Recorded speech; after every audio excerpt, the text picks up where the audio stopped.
আসসালামু আলাইকুম। আমি কামরুন নাহার, সমাজসেবা অফিসার। আমার পাশেও দুইজন সমাজসেবা অফিসার। আমরা মূলত হাসপাতালে কাজ করি, সেখানে পুর পেশেন্টদেরকে নিয়ে কাজ করি, যে হাসপাতালে ভর্তিকৃত অথবা আউটডোরে এই পুর পেশেন্টদেরকে সাহায্য করতে, ঔষধ, রক্ত পরীক্ষা, বিভিন্ন ধরনের সাহায্য করতে সরকারের টাকার পাশাপাশি আমরা বেসরকারিভাবেও কিছু টাকা সংগ্রহ করে থাকি। সেখানে আমরা জাকাতের টাকাও সংগ্রহ করে থাকি। সেই জাকাতের টাকাটা আমরা আবার ব্যাংক অ্যাকাউন্টে রাখি, একটা ব্যাংকে রাখি। তো আমার প্রশ্ন হলো যে এই টাকাটা যে আমরা সংগ্রহ করি, ব্যক্তি পর্যায়ে কারো কাছ থেকে যে সংগ্রহ করি, সেই টাকাগুলিকে আমাদেরকে এই রমজান মাসেই খরচ করে ফেলতে হবে, নাকি আমরা এটা ধীরে ধীরে আস্তে আস্তে খরচ করলে কোনো অসুবিধা হবে কি না? এটাই হচ্ছে আমার এক নম্বর একটা প্রশ্ন। আর দ্বিতীয় একটা প্রশ্ন, যে আমাদের রমজান আসন্ন, অতি নিকটে। আমরা যেহেতু বাইরে যাই, চাকরি করি, আপনাদের কাছে প্রশ্ন যে কোন কোন আমলগুলি আমরা করলে খুব বেশি ভালো ফজিলত পাবো, এই মাসে আমাদের সওয়াব হবে, গুনাহগাতা মাফ হবে, এই জিনিসগুলো জানতে চাচ্ছি। জি, আসসালামু আলাইকুম। জি, আপনি জাকাতের জন্য পুয়ার পেশেন্টের জন্য যেই জাকাতের অর্থটা সংগ্রহ করছেন, এটা জাকাতের ব্যাপারে মূলনীতি হলো এটা যার উপরে ফরজ হয় এটা এটা খুব তাড়াতাড়ি ফরজ হওয়ার সাথে সাথে এটা দিয়ে দিতে হয়। যেমন সূরা আনামে আল্লাহ বলেছেন, ও আতু হাক্কাহু ইয়াওমা হাসাদিহি, ফসলের জাকাত যেদিন ফসল কাটবে সেদিনে দিয়ে দেবে।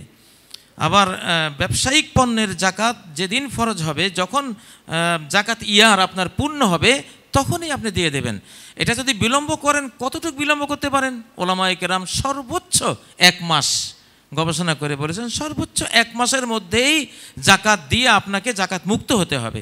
তেমনিভাবে জাকাত বন্টনকারী যেসব সংস্থা জাকাত নেয়, যেমন আপনি যদি জাকাত নেন, সেটাও 1 মাসের মধ্যেই আপনি জাকাত ফান্ডটা ব্যয় করে শেষ করে দেবেন, 1 মাসের বেশি রাখবেন না এটা।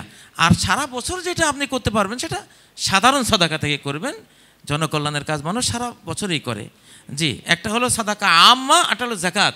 জাকাতটা 1 মাসের মধ্যে দিয়ে শেষ করবেন যেভাবে পারেন, আর বাকিটা আপনি সাধারণ সাদাকা থেকে করবেন। আর যেটা রমাদানের আমলের কথা বলেছেন, আসলে রমাদান মূলত দুটো জিনিসকে কেন্দ্র করে আবর্তিত হয়, সিয়াম এবং কোরআন। সিয়াম পালনকারীর অর্থই হলো সে একজন কোরআনের পাঠক। কোরআনবিহীন সিয়াম এটা অনেকটাই ক্ষতিগ্রস্ত হয়। কারণ শাহরু রমাদান আল্লাযী উনজিলা ফীহিল কোরআন, রমাদান মাস সেই মাস যে মাসে কোরআন নাজিল করা হয়েছে। এবং নাজালা সুহুফ ইব্রাহিম লিসিত্তিন খালাত মিন রমাদান, ইব্রাহিম আলাইহিস সালামের সমস্ত পুস্তিকা রমাদানের 6 তারিখে, রমজানের 1ম তারিখে এসছে। মুসা আলাইহিস সালামের তাওরাত রমাদানের 6 তারিখে এসছে। ঈসা আলাইহিস সালামের ইনজিল রমাদানের 13 তারিখে এসছে। মুহাম্মদ সাল্লাল্লাহু আলাইহি সাল্লামের আল কোরআন লে-আরবা খালাত মিন রমাদান লে-আরবা আশরিন রমাদানের 24 তারিখে এসছে, 24তম তারিখ শেষে, অর্থাৎ 25 রাত এসছে, কদরের রাতে এসছে। তো সমগ্র আসমানি কিতাব সিয়ামরত অবস্থায় আম্বিয়া কেরামের উপরে ফরজ করা হয়েছে এজন্য যে সিয়াম পালন করা অবস্থায় পেট খালি থাকে, ব্রেন শার্প থাকে, হার্ট খুব সপ্রতিভ থাকে, স্ট্রং থাকে আসমানি কিতাব রিসিভ করার জন্য। এই জন্য সিয়াম পালন করার অর্থই হলো আমি কোরআন পড়ব। মুসা আলাইহিস সালাম তাওরাত কিতাব আনতে গেলেন তুর পাহাড়ে, 40 দিন সিয়াম পালন করে ওটা পেলেন। আর এই সিয়াম আর কোরআন এক জুটি। দয়া করে কেউ সিয়াম আর কোরআনকে বিচ্ছিন্ন করবেন না।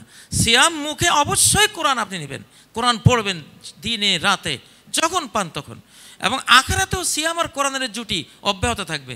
আর সিয়াম ওয়াল কোরআন ইয়াশফাআন, সহিহ হাদিস, নবীজি বলেছেন যে সিয়াম আর কোরআন কিয়ামতের ময়দানে শাফাআত করবে। সিয়াম বলবে আমি দিনের বেলা তাকে খেতে দেইনি, পান করতে দেইনি, প্রবৃত্তি চরিতার্থ করতে দেইনি, আমার শাফাআত কবুল করো, আল্লাহ কবুল করে তাকে জান্নাতে নেবেন।